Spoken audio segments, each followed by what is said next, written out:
এই হচ্ছে আপনাদের 50 ওয়াটের সার্কিট, ডাবল কয়েল। এখন আমরা এটা হচ্ছে আপনার ইনপুট সাইড, এই সাইডটা তার হচ্ছে আপনার আউটপুট সাইড।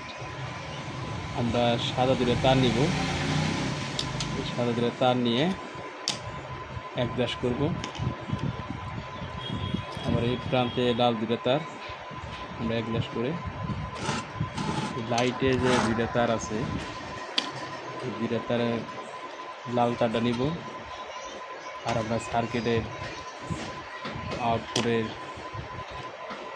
লাল তারটা নিব, নিয়ে কানেকশন করব। এভাবে কানেকশন করে দিবেন। তারপরে সাদা দিলে তার এই কালো তারের সাথে কানেকশন করে দেবেন। আমাদের কানেকশন হয়েছে। এখন আমরা লাইন দিব,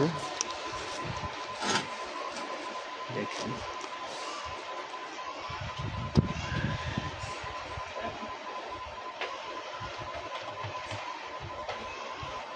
এই আমরা লাইন